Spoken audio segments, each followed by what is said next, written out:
একটুকু না দাঁড়া আমি এই কথা কইছি না তোরা বাড়ি যা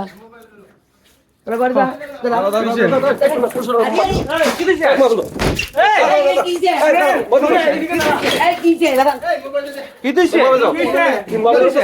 আমার মাল ফাঁসি হয়েছে গেলে আমার মাল ফেঁকে নিয়েছে আমারে মারছে আগে আমার মারছে মনে আছে মনে আছে দেখা যাবো কে কেন মারছে আগে তারনে মারছে আরে আমারে মারছে সবুজ গঞ্জি ওরা তাইলে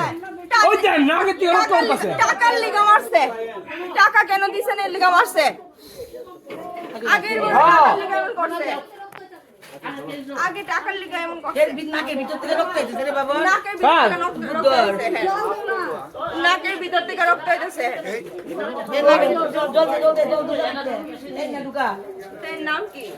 জিনা তার নাম কি আরে গুলি মারা যায় আমি আমার মার উঠে চিল্লাইছি সকালবেলা ঘুম থেকে উঠছি বুদ্ধর নাকে দিয়ে রক্ত হইতেছে আমার আঙ্কেল আমি কথা থানাতে আমি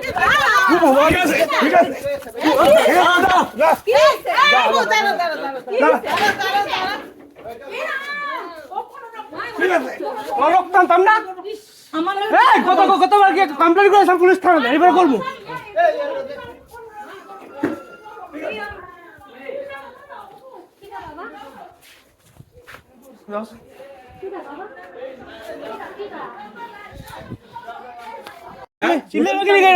তুমি মোবাইলটা উঠতেছো সবার মহিলা তোমরা কি করছো এইসব আচ্ছা আপনি ক্লাবে যান না আপনি ক্লাবে যান না মহিলার ছিল এরকম আপনি ক্লাবে একটা মহিলা চিল্লাচিল্লি গিলে করতেছে আপনারা এই কি হইছে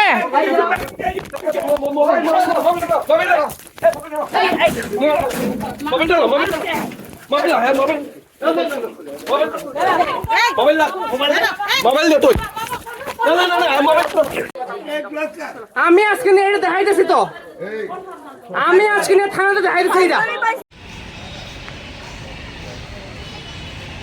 হ্যাঁ আমার নাম হচ্ছে ডক্টর পূজা দাস আমার হাজবেন্ড ডক্টর প্রীতম দেব আর সকাল সকাল আমরা সবাই ঘুমিয়ে আসি তো অনেকবার বেল বাজাইছে তখন আমি উঠছিলাম আমার শাশুড়ি মা উঠে সেরে গেছে গেট খুলে সেরে দেন শাশুড়ি মা দেখছে কিন্তু 4-5 জন লোক আইছে হ্যাঁ তো তারা চাঁদার লিখে আইছিল দুর্গাপূজার চাঁদার লিখে তো তারা কইতাছে যে চাঁদা দেন কত লিখছে চাঁদা কত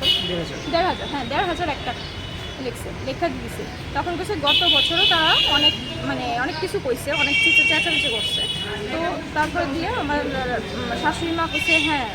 এত তো দিতে পারতাম না যতটুকু সামর্থ্য আছে আমি দিয়া দিতেছি তখন আমরা কিন্তু করছি না তো কইছে 500 টাকা ধরা দিয়ে কইছে 500 টাকা নেন বাস এই মার নামে এই টাকা দিলাম তো তারা বলছে না এই টাকা হইতো না গত বছরও যত টাকা লিখছি 1700-এর মতো টাকা লিখছে এই টাকাও দিতে লাগবো এবারে 1500 টাকাও টোটাল মিলে দিতে লাগবো 3-4 হাজার টাকা দিতে লাগবে তো আমরা কাছে না এত টাকা তো দিতে পারতাম না শাশুড়ি মা করে তো পারতাম না 500 টাকা হইলে নাও নাহলে এর থেকে বেশি বাবা আমি দিতে পারতাম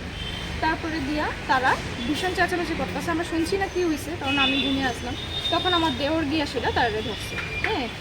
তার সাথে কথা বলে আসছে তারা উদিচি ক্লাবের সদস্য তারা 5-6 জন আসছে নাম জানি না তারা উদিচি ক্লাবের আমাদের পাড়ার আর কি এখন আপনারা থানাতে ওর বিরুদ্ধে মামলা করবেন হ্যাঁ খুব মারধর হয়েছে আমার হাজবেন্ড আমার শাশুড়ি মারে ধাক্কা দিয়া এভাবে একটা মহিলারে কিভাবে পুরুষ মানুষের ধাক্কা দিতে পারে আমি জানি না এমনি করে ধাক্কা দিয়া সেটা তারা ভিতরে ঢুকতে আসলো তখন গিয়া কয়ে কি হয়েছে আমার মারে কেন ধাক্কা দিছো তোমরা কয়ে টাকা দে নাইলে এই পাড়াতে কেমন থাকো তোরা আমি দেখাই দেবো এমনি কইছে তখন গিয়া শুনছে হ্যাঁ আমার হাজবেন্ড শুনছে পরে দিয়া দাঁড়া এবার গতবার পুলিশ কমপ্লেন করছিল ঠিক আছে এইবার আমি দেখালো আমি আগেরবার তো কোনো কিছু লইতে পারছি না ভিডিও এইবার আমাকে প্রমাণ রাখুন যাতে দেখাইতে পারি পুলিশে তো নিয়ে গেছে প্রমাণ ভিডিও রেকর্ড করতে আসলো আর তারা হাতাপাই করে হেরে ঘুষি মারছে ফোনটা নিতে গিয়ে হেরে ঘুষি মারছে না নোজ ব্লিডিং হয়েছে হেরে আইসি দেখাই আনছি আর আমার হাজবেন্ড আইসে এখানে হ্যাঁ কথা বলে দুর্গাপূজার মুখ্যমন্ত্রী কইছে দুর্গাপূজার থেকে যাতে চাঁদার জুলুম না হয় তো চাঁদার জুলুম না হলে আমরা কি ফেস করতেছি এইসব হইতেছে কেন যদি এমনই করে থাকে তাহলে আমরা এটা ফেস করতে হয় না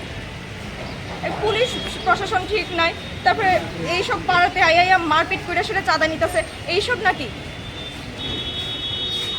মন্ত্রীর কথা তো দিলে থাকলো না